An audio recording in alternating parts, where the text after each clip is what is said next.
그때 한국을 얕잡아 보던 여러 나라들. 불가능하다, 무리다. 왜 굳이 저런 선택을 하냐? 비웃음 섞인 말들이 따라붙었죠. 그런데 시간이 지나고 그 선택이 틀린 게 아니라 너무 앞서 있었던 판단이었다는 게 드러납니다. 오늘 이야기는 우리가 조용히 해냈지만 나중에서야 전 세계가 따라오기 시작한 그 결정들입니다. 처음엔 웃음거리였지만 결국엔 기준이 되어버린 나라, 바로 우리나라 한국의 이야기입니다. 시청 전 구독과 좋아요는 영상 제작에 큰 힘이 됩니다. 한 번씩 부탁드립니다. 감사합니다. 한국이 어떤 선택을 할 때마다 항상 따라붙던 말이 있었습니다. 굳이? 왜 저렇게까지 하지? 저 나라는 항상 일을 크게 만든다. 그 말들은 걱정처럼 들렸지만 사실 대부분은 비웃음에 가까웠습니다. 이미 성공한 나라들, 이미 기준을 만들었다고 믿던 나라들 눈에 한국은 늘 한 박자 늦게 따라오는 나라였기 때문입니다. 정해진 규칙을 배우고 정해진 틀 안에서 성장하고 정해진 역할만 수행하면 되는 나라. 그 이상도 그 이하도 아니라고 그들은 생각했습니다. 그래서 한국이 기존 질서에 의문을 던질 때마다 사람들은 불편해했습니다. 왜냐하면 질문 자체가 당신들이 만든 기준이 틀릴 수도 있다는 의미였기 때문입니다. 대표적인 사례가 전력 시스템이었습니다. 당시 세계 곳곳에서 사용되던 110V 전압체계. 이미 깔려있던 인프라, 이미 안정화된 구조, 수십 년 동안 굴러가던 시스템이었죠. 대부분의 국가는 이렇게 말했습니다. 굳이 바꿀 이유가 없다. 이미 문제없이 돌아간다. 비용이 너무 많이 든다. 그 말은 틀리지 않았습니다. 실제로 바꾸지 않아도 당장 큰 문제는 없었으니까요. 하지만 한국은 다르게 봤습니다. 지금은 괜찮아도 앞으로는 아닐 수 있다. 더 많은 전력을 쓰게 될 미래에는 한계가 온다. 산업 구조가 바뀌면 지금의 기준은 족쇄가 된다. 그래서 한국은 국가 단위의 결정을 내립니다. 110B에서 220B로의 전환. 이건 단순한 기술 선택이 아니었습니다.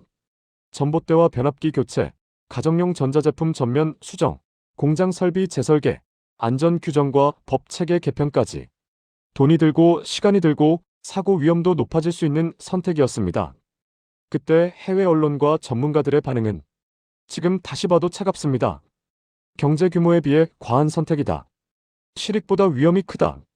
선진국들이 이미 쓰는 방식을 두고 굳이 새로운 실험을 할 필요가 없다.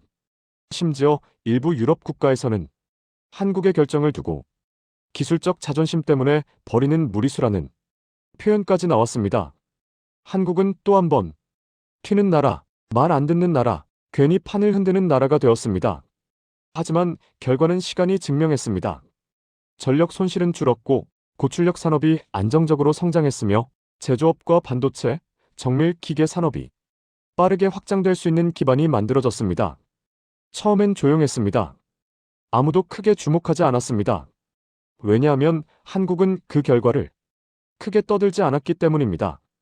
그저 다음 단계로 넘어갔을 뿐이죠. 그리고 이런 선택은 전력 시스템에서 끝나지 않았습니다. 한국은 유난히 이미 잘 돌아간다는 말을 그대로 믿지 않는 나라였습니다. 통신 인프라도 마찬가지였습니다. 다른 나라들이 유선망 유지에 집중할 때 한국은 무선 중심 구조로 방향을 틉니다. 초기엔 비판이 쏟아졌습니다. 인구 대비 투자 과잉이다. 회수 가능성이 낮다. 굳이 이렇게 빠르게 갈 필요가 없다. 하지만 한국은 속도를 늦추지 않았습니다.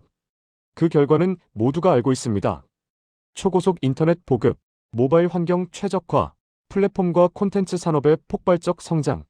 지금 전 세계가 당연하게 사용하는 디지털 환경의 상당수는 사실 한국이 먼저 겪었던 시행착오 위에 세워진 구조입니다. 재미있는 건 이 시점이 되어서야 사람들의 말이 바뀌기 시작했다는 점입니다. 한국은 왜 이렇게 빠르지? 저 나라는 어떻게 이렇게 적응하지?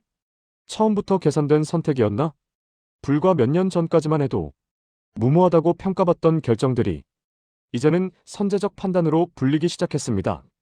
하지만 한국은 여전히 조용했습니다. 자기 선택을 변명하지 않았고 자기 성과를 과시하지도 않았습니다. 그저 다음 문제를 보고 다음 변화를 준비했을 뿐입니다. 그래서 한국은 오래도록 과소평가되었습니다. 눈에 띄는 순간이 늦었기 때문입니다. 하지만 성과가 쌓이기 시작하자 분위기는 완전히 달라졌습니다. 기존의 기준을 만들던 나라들이 이제는 한국의 정책과 시스템을 분석하기 시작했고, 왜 우리는 그 선택을 못했을까라는 질문을 던지기 시작했습니다. 더 흥미로운 건 한국이 선택했던 길들이 나중에는 다른 나라들에 의해 합리적인 표준으로 재포장되었다는 사실입니다. 처음엔 실험이었고, 다음엔 도전이었으며, 마침내는 기준이 되었습니다. 이 패턴은 한두 번의 성공으로 끝난 게 아닙니다. 한국은 위기가 올 때마다 유지보다 전환을 선택했습니다. 외환위기, 금융위기, 팬데믹, 그리고 지금 이 순간까지 다른 나라들이 지켜보자라고 말할 때 한국은 바꾸자라고 말했습니다. 그 선택은 언제나 고통을 동반했고, 언제나 비웃음을 동반했으며, 언제나 실패 가능성을 안고 있었습니다. 하지만 시간이 지나면 항상 같은 결론으로 돌아옵니다. 그때 한국이 했던 선택이 결국 가장 오래 살아남았다는 사실. 지금 이 순간에도 과거 한국을 낮춰보던 나라들은 한국의 시스템과 구조를 연구하며 어디서부터 계산이 어긋났을까를 고민하고 있습니다. 그리고 아직도 제대로 이해하지 못한 게 하나 있습니다. 한국이 강해진 이유는 우연도 운도 아닙니다. 비웃음 속에서도 방향을 바꾸지 않았던 선택들. 그게 쌓이고 쌓이고 쌓여 지금의 위치를 만들었을 뿐입니다. 세계는 겉으로 보기엔 여전히 질서가 유지되는 것처럼 보였다. 국제회의는 예정대로 열렸고, 외교 문서들은 매일같이 발표됐다. 뉴스 속 전문가들은 여전히 균형, 안정, 관리 가능한 위기라는 표현을 반복했다.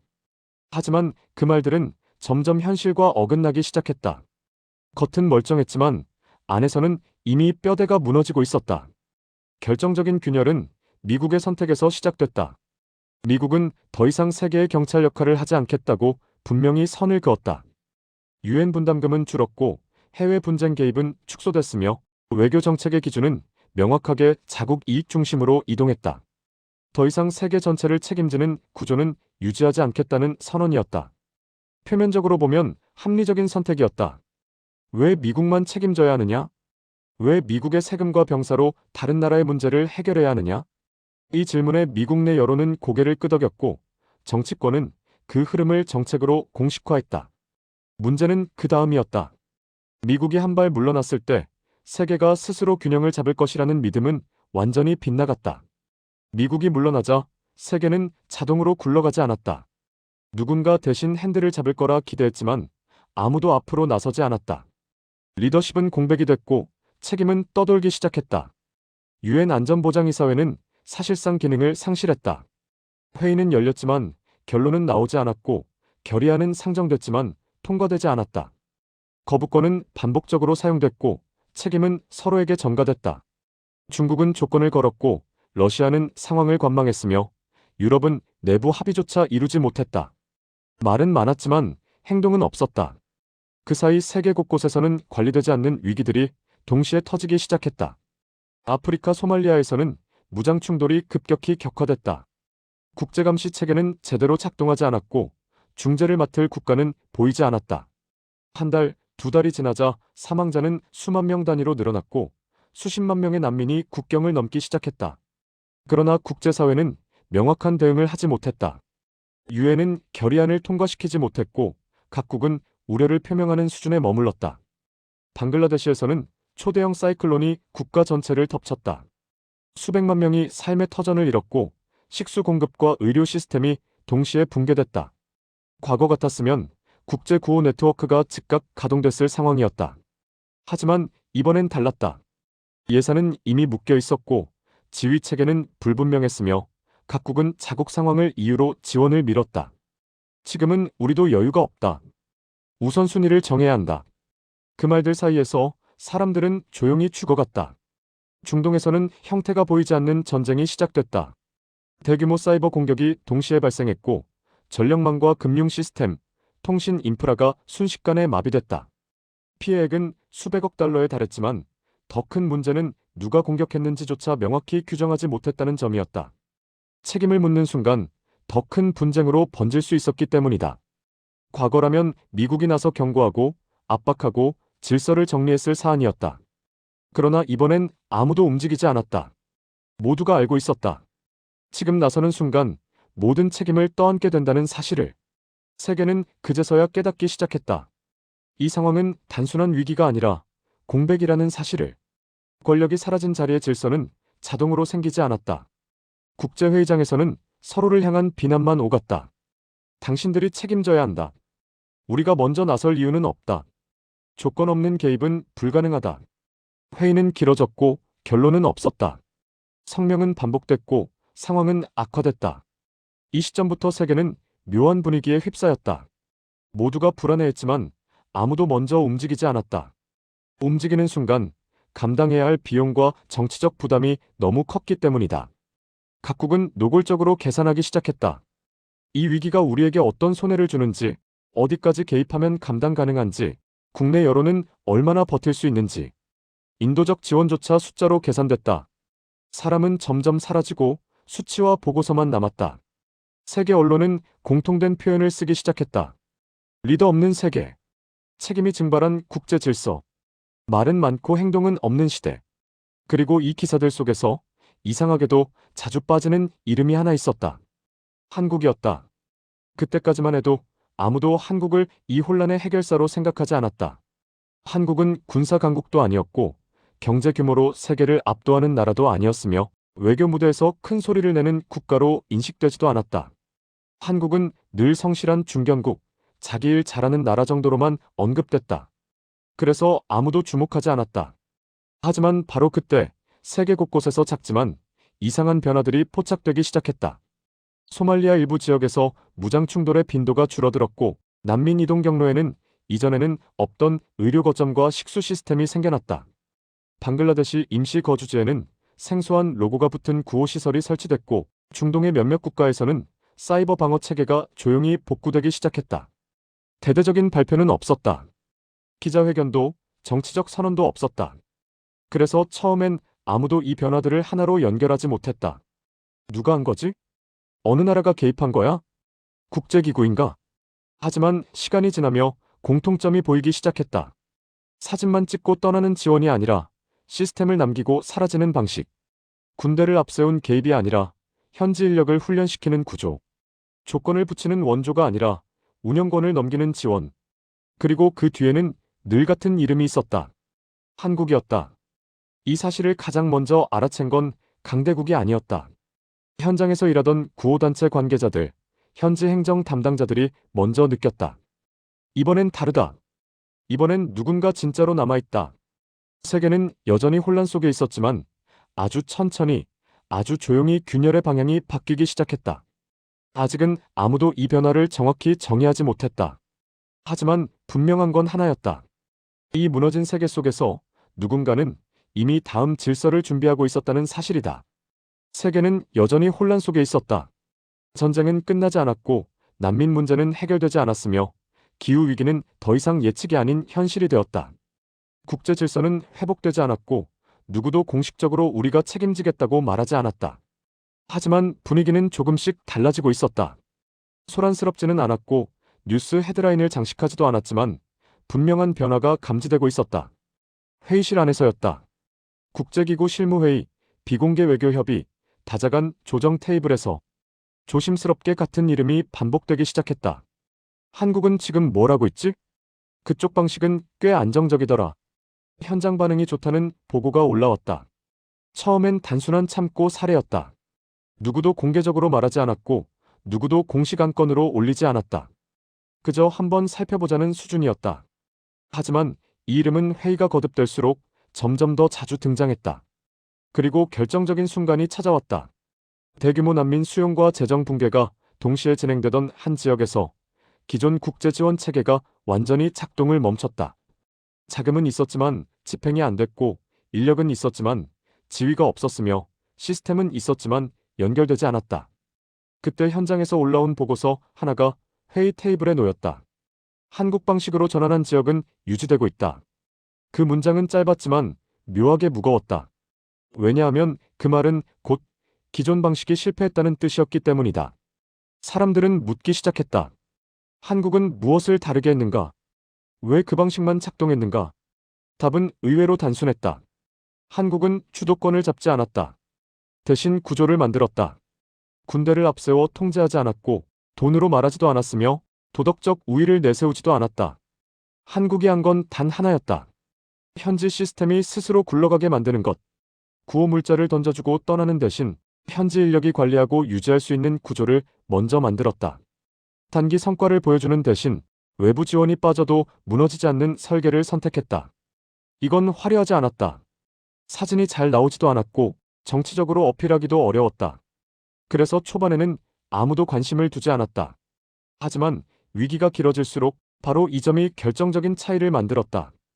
다른 나라들의 지원은 시간이 갈수록 줄어들었지만 한국이 관여한 지역은 점점 더 안정됐다. 그 사실은 보고서로 쌓였고 숫자로 정리됐으며 결국 비교 대상이 되었다. 이때부터 질문의 방향이 바뀌었다. 왜 한국은 가능한데 우리는 안 됐을까? 왜 그 나라는 부담을 키우지 않으면서도 오래 버텼을까? 처음부터 저런 구조를 생각한 건가? 회의실 분위기는 미묘하게 달라졌다. 더 이상 한국을 참고 사례로만 보지 않았다. 대안으로 보기 시작했다. 그리고 이 변화는 공식화되지 않은 방식으로 확산됐다. 국제기구 실무진이 한국의 자문을 요청했고 일부 국가는 한국 모델을 기준으로 자체 시스템을 수정했다. 누구도 한국이 주도한다고 말하지 않았지만 모두가 같은 방향을 바라보고 있었다. 재미있는 건 이 과정에서 어느 나라도 공개적으로 반대하지 않았다는 점이다. 왜냐하면 반대할 명분이 없었기 때문이다. 한국은 패권을 주장하지 않았고 규칙을 강요하지 않았으며 자기 방식을 따르라고 요구하지도 않았다. 그저 이렇게 하면 작동했다는 결과만 남겼다. 그리고 국제사회는 지금 가장 부족한 게 무엇인지 알고 있었다. 큰 말이 아니라 작동하는 방식이라는 걸. 이 시점에서 강대국들조차 계산을 바꾸기 시작했다. 앞에 나서는 건 부담이 컸지만 뒤에서 지지하는 건 위험하지 않았다. 그래서 묘한 합의가 만들어졌다. 한국이 하면 반대하지 않는다. 한국이 맡으면 신뢰할 수 있다. 한국이 조정하면 최소한 무너지진 않는다. 공식 선언은 없었다. 하지만 실질적인 만장일치였다. 그리고 이때부터 한국의 위치는 분명히 달라졌다. 누군가를 이끄는 리더는 아니었지만 누구도 무시할 수 없는 기준이 되었다. 이건 한국이 처음 겪는 역할이었다. 크게 소리내지 않아도 존재만으로 방향을 결정짓는 위치. 세계는 이제 한국을 잘하는 나라가 아니라 믿고 맡기는 나라로 보기 시작했다. 이 변화는 단기간에 만들어진 게 아니었다. 수십 년간 반복된 선택의 결과였다. 비웃음을 감수하고 시스템을 바꿨던 선택들, 눈에 띄지 않아도 구조를 먼저 만든 결정들, 유행보다 지속을 택했던 판단들. 그 모든 것들이 이 순간에 한꺼번에 의미를 갖기 시작했다. 그래서 지금의 장면은 극적인 승리처럼 보이지 않는다. 퍼레이드도 없고 선언도 없으며 누군가 패배를 인정하는 장면도 없다. 하지만 세계는 조용히 하나의 결론에 도달했다. 이 혼란의 시대에 가장 위험하지 않은 선택은 가장 요란하지 않았던 나라라는 것. 한국은 앞에 서려고 하지 않았다. 그래서 밀려나지 않았다. 질서를 지배하려 하지 않았다. 그래서 질서가 무너질 때도 남아 있었다. 그리고 지금 모두가 흔들리는 이 시점에서 세계는 조용히 같은 방향을 바라보고 있다. 아무 말 없이, 아무 선언 없이, 그러나 분명하게. 한국 쪽을 우리는 언제부터인가 위험이 눈앞에 와도 설마라는 말로 스스로를 안심시키는데 익숙해졌다. 뉴스 한 줄, 기사 하나, 영상 몇 개가 스쳐 지나가면 그건 곧 남의 일이 되고 멀리 있는 이야기가 된다. 하지만 역사는 늘 같은 방식으로 말해왔다. 진짜 위기는 소리 없이 다가오고 사람들은 대부분 그 경고를 무시한 채 평소와 다름없는 하루를 살아간다고. 지금 이 순간에도 누군가는 과장이다, 선동이다, 그럴 리 없다고 말한다. 불편한 진실보다는 차라리 달콤한 부정을 선택하는 편이 마음이 편하기 때문이다. 그러나 불편하다고 해서 사실이 사라지지는 않는다. 보지 않는다고 해서 존재하지 않는 것도 아니다. 위험은 우리가 믿든 믿지 않든, 준비하든 준비하지 않든 그저 자기 속도로 다가올 뿐이다. 이 이야기가 무서운 이유는 공포를 조장해서가 아니다. 이미 너무 많은 사례가, 너무 많은 기록이 이건 절대 남의 일이 아니다라고 말하고 있기 때문이다. 한번 시작된 흐름은 생각보다 쉽게 멈추지 않는다. 그리고 멈추지 않는 흐름 앞에서 뒤늦은 후에는 아무런 힘도 갖지 못한다. 중요한 건 지금 당장 답을 내리라는 게 아니다. 누군가의 편에 서서 분노하라는 것도 아니다. 다만 한 번쯤은 만약 이게 사실이라면? 만약 우리가 틀렸다면? 이 질문을 스스로에게 던져보라는 것이다. 생각하는 사람과 생각하지 않는 사람의 차이는 위기가 왔을 때 극명하게 드러난다. 우리는 늘 선택의 기로에 서 있다. 알고도 외면할 것인가? 불편하더라도 마주할 것인가? 지금은 아직 돌아설 수 있는 시간이고 준비할 수 있는 시간이며 판단할 수 있는 시간이다. 하지만 이 시간이 영원할 거라고 믿는 순간, 그때부터 이미 늦어지기 시작한다. 이 영상이 끝난 뒤 당신이 어떤 생각을 하든 상관없다. 다만 오늘만큼은 아무 일도 없을 거야라는 말 대신 만약을 대비해야 하지 않을까라는 생각을 잠깐이라도 마음속에 남겨두길 바란다. 그 작은 의심 하나가 나중에는 가장 큰 차이를 만들어낸다. 역사는 늘 경고를 남겼고 선택은 언제나 우리의 몫이었다. 지금 이 순간 당신은 어떤 선택을 할 것인가? 이건 끝이 아니다. 이건 이제부터 시작이다. 하지만 기억하자. 준비는 눈에 보이지 않을 때 가장 강력하다. 조용히 계획하고 작은 변화를 쌓는 사람과 사회만이 위기를 기회로 바꿀 수 있다. 우리는 늘 선택의 기로에 서 있다. 과거에도 그랬고 지금도 그렇다. 눈앞의 편안함을 선택할 수도 있고 불확실하지만 중요한 준비를 시작할 수도 있다. 그 차이가 나중에는 전혀 다른 세상을 만든다. 오늘 당신이 선택하는 작은 행동이 내일 세상을 바꿀 단초가 된다. 누군가는 준비를 미루고 누군가는 그저 흘려보내겠지만 지혜로운 사람과 나라, 그리고 사회는 미리 길을 닦는다. 한국이 그랬듯이 우리가 지금 만드는 선택과 준비는 눈에 띄지 않을지라도 언젠가 기준이 되고 본보기가 된다. 생각해보자. 우리가 매일 무심히 지나치는 뉴스와 사건, 위기 상황들은 사실 하루아침에 나타나는 것이 아니다. 작고 미세한 징후, 반복되는 경고, 조용하지만 꾸준한 경향 속에서 조금씩 준비되지 않은 현실의 틈이 드러난다. 사람들은 대체로 이를 무시하거나 설마라고 스스로를 달랜다. 그러나 역사는 늘 말한다. 진짜 위기는 소리 없이 다가오고 대비하지 않은 순간 가장 큰 피해로 돌아온다고. 한국은 이런 현실을 직시했다. 단순히 눈앞의 문제를 해결하는 것이 아니라 미래의 가능성을 내다보고 체계와 구조를 먼저 설계했다. 전력 시스템을 110B에서 220B로 바꾼 결정, 유선망 대신 무선 중심 통신 구조를 선택한 결정, 그리고 최근 국제 지원과 재난 대응에서 보여준 지속 가능한 구조 설계까지. 이 모든 선택은 겉으로 보면 조용했지만 실질적으로는 다음 단계를 미리 만들어 놓은 것이었다. 그 과정에서 한국은 수많은 비웃음을 감수했다. 세계 각국의 전문가들은 과도하다, 불필요하다, 위험이 크다고 평가했다. 하지만 시간이 지나면서 결과가 말해주었다. 전력 손실이 줄고 고출력 산업이 안정적으로 성장하며 제조업과 첨단 산업의 기반이 마련되었다. 초고속 인터넷 보급과 모바일 환경 최적화는 전 세계 디지털 환경의 초석이 되었다. 국제 재난 지원 현장에서는 현지 시스템이 스스로 굴러가도록 설계하는 방식이 단기적 성과보다 장기적 안정성을 만들어냈다. 흥미로운 점은 이러한 선택과 성과가 늘 직접적으로 드러나지 않았다는 것이다. 한국은 결과를 자랑하거나 외부의 인정을 요구하지 않았다. 조용히 묵묵히 다음 문제를 보고 다음 변화를 준비했다. 그래서 한국은 오랫동안 과소평가되었다. 눈에 띄는 순간이 늦었기 때문이다. 하지만 결과가 쌓이기 시작하자 기존 기준을 만들던 나라들조차 한국의 시스템과 정책을 분석하고 왜 우리는 그 선택을 못했을까? 라는 질문을 던지기 시작했다. 이 패턴은 한두 번의 성공으로 끝나지 않았다. 한국은 위기가 올 때마다 유지보다 전환을 선택했다. 외환위기, 금융위기, 팬데믹, 그리고 지금 이 순간까지 다른 나라들이 지켜보자고 말할 때 한국은 바꾸자고 말했다. 그 선택은 언제나 고통과 위험, 그리고 실패 가능성을 동반했다.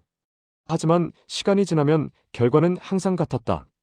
한국이 했던 선택이 가장 오래 살아남았다. 지금 이 순간에도 세계는 혼란 속에 있다. 전쟁은 끝나지 않았고 난민 문제는 해결되지 않았으며 기후위기는 현실이 되었다. 국제 질서는 회복되지 않았고 누구도 공식적으로 우리가 책임지겠다고 말하지 않는다. 그러나 조용히 확실한 변화가 감지된다. 회의실과 실무 테이블에서, 비공식 협의에서, 현장에서의 보고서 속에서 같은 이름이 반복된다. 한국. 한국은 대규모 발표나 군사적 개입 대신 현지 시스템이 스스로 작동하도록 구조를 설계했다. 단기적 성과를 추구하지 않고 외부 지원이 사라져도 유지되는 설계를 선택했다. 화려하지 않지만 시간이 지나면 가장 강력한 결과를 만드는 방식이었다. 다른 나라들의 지원은 시간이 지날수록 줄어들었지만 한국이 관여한 지역은 점점 더 안정되었다. 이 변화는 세계가 조용히 주목하게 만들었다. 누구도 공개적으로 한국이 주도한다고 말하지 않지만 모두가 그 방식을 참고하고 있다. 국제사회는 이제 말보다 작동하는 방식을 원한다. 결과로 증명된 시스템, 신뢰할 수 있는 구조. 한국은 패권을 주장하지 않고 규칙을 강요하지 않으며 단지 작동하는 방식을 보여줌으로써 세계의 신뢰를 얻었다. 이제 우리는 교훈을 명확히 알아야 한다. 위기는 결코 사라지지 않는다. 보이지 않는 곳에서, 소리 없는 흐름 속에서 사람과 사회를 시험한다. 그러나 준비된 선택, 반복되는 체계적 준비, 그리고 눈에 띄지 않아도 지속되는 구조만이 위험을 기회로 바꾸고 혼란 속에서 흔들리지 않는 힘을 만든다. 오늘 당신이 마주한 선택도 마찬가지다. 작은 준비, 꾸준한 학습, 그리고 미래를 내다보는 판단이야말로 눈앞의 편안함보다 훨씬 큰 힘을 발휘한다. 누군가는 이를 무시하고 설말하며 안심할지도 모른다. 그러나 한번 흐름이 시작되면 대비하지 않은 자에게 기회는 없다. 한국이 보여준 길은 단순한 국가적 사례가 아니다. 이는 개인과 조직, 사회가 위기에 맞서 준비할 때 무엇을 선택해야 하는지를 보여주는 교훈이기도 하다. 눈에 띄는 승리보다 조용히 쌓아 올린 구조와 체계가 결국 가장 오래 살아남는 법. 우리는 지금 선택할 수 있다. 알고도 외면할 것인가, 불편하더라도 마주할 것인가. 지금은 아직 준비하고 판단하고 행동할 시간이다. 늦지 않았다. 바로 지금, 이 순간이 가장 빠른 준비의 시작이다. 작은 의심 하나, 조용한 계획 하나가 미래를 바꾼다. 이제 남은 질문은 단 하나다. 당신은 이 순간 어떤 길 위에 서 있을 것인가? 단기적 편안함을 선택할 것인가? 아니면 미래를 위한 조용한 준비를 시작할 것인가? 역사는 늘 선택을 기록했고, 오늘 당신의 선택도 언젠가 결과로 남을 것이다. 끝이 아니다. 이제부터가 시작이다. 지금 우리가 쌓는 선택과 행동, 그리고 조용한 준비가 세상을 바꾸는 힘이 된다. 눈에 보이지 않더라도, 화려하지 않더라도 오래 살아남는 힘은 바로 거기에 있다. 한국이 그랬듯이 우리는 오늘부터 미래를 설계할 수 있다. 작지만 확실한 행동, 꾸준한 준비, 그리고 체계적 설계. 그것이 바로 살아남는 힘이다. 조용히 움직이되 흔들리지 않게. 이제 당신이 설계할 시간이다. 우리는 늘 선택의 기로에 서 있다. 눈앞의 편안함과 안정, 익숙함을 선택할 수도 있고, 불확실하지만 미래를 위해 준비하는 길을 택할 수도 있다. 한국이 보여준 길은 후자의 사례였다. 처음에는 비웃음을 샀고 외부에서는 무모하다고 평가했지만 시간이 지나면서 그 선택들은 선제적 판단으로 불렸다. 그 속에서 중요한 사실은 한 가지다. 눈에 보이는 화려함이나 단기적 성과가 아니라 조용히 준비된 구조와 체계가 결국 모든 위기에서 살아남는다는 점이다. 지금 세계는 여전히 혼돈 속에 있다. 전쟁과 난민 문제, 기후위기, 경제적 불확실성, 사이버 공격 등 수많은 위험이 동시에 존재한다. 표면적으로는 국제회의가 열리고 언론은 균형과 안정이라는 단어를 반복하지만 실제로는 균열과 공백이 곳곳에서 드러나고 있다. 미국이 세계 경찰 역할에서 물러나면서 누군가 대신 책임을 져줄 것이라는 믿음은 완전히 빗나갔다. 유엔 안전보장이사회는 회의만 열릴 뿐 결의안은 통과되지 않고 각국은 자기 이익과 계산을 앞세운다. 그 사이에서 조용히 변화를 만든 나라가 있었다. 한국이다. 한국은 화려한 발표나 군사적 개입 대신 현지 시스템이 스스로 작동하도록 구조를 만들었다. 단기적 성과보다는 장기적 안정성을 선택했다. 군대를 앞세우지 않았고 돈으로 통제하지 않았으며 도덕적 우위나 권력으로 압박하지 않았다. 대신 현지 인력이 관리하고 유지할 수 있는 체계를 설계했다. 지원이 끝나더라도 시스템이 무너지지 않는 구조였다. 처음에는 아무도 주목하지 않았다. 기자회견도 정치적 선언도 없었다. 그러나 시간이 지날수록 차이가 나타났다. 소말리아 일부 지역에서 무장 충돌이 줄어들고 난민 이동 경로에는 의료 거점과 식수 시설이 생겼다. 방글라데시 임시 거주지에는 체계적인 구호 시설이 설치되었다. 중동에서는 사이버 방어 체계가 조용히 복구되기 시작했다. 보고서가 쌓이고 수치가 증명되면서 점차 세계는 한국의 방식을 주목하기 시작했다. 흥미로운 점은 한국의 방식은 누구에게도 강요하지 않았다는 것이다. 패권을 주장하지 않았고 규칙을 만들지 않았으며 자기 방식을 따르라고 요구하지 않았다. 단지 이렇게 하면 작동한다는 결과만 보여주었다. 그리고 국제사회는 이를 조용히 받아들이기 시작했다. 이것이 바로 한국이 만들어낸 힘이다. 보여주지 않아도, 주장하지 않아도 존재만으로 기준이 되는 힘. 조용하지만 강력하다. 눈에 띄지 않지만 흔들리지 않는다. 그리고 이 교훈은 국가 차원에서만 유효한 것이 아니다. 개인, 조직, 사회 역시 마찬가지다. 위기는 소리 없이 다가온다. 뉴스 한 줄, 기사 하나, 영상 몇 개가 지나가면 사람들은 남의 일로 치부한다. 하지만 진짜 위기는 눈에 보이지 않을 때 가장 치명적이다. 준비되지 않은 순간 이미 흐름은 시작되어 있으며 늦은 후에는 아무런 힘도 갖지 못한다. 중요한 것은 지금 당장 행동을 시작하는 것이다. 작은 준비, 꾸준한 학습, 장기적 구조 설계. 이것이 눈앞의 불편함과 위험을 감수하고 나아가는 이유다. 한국은 수십 년간 반복된 선택과 준비로 조용하지만 확실한 힘을 만들어냈다.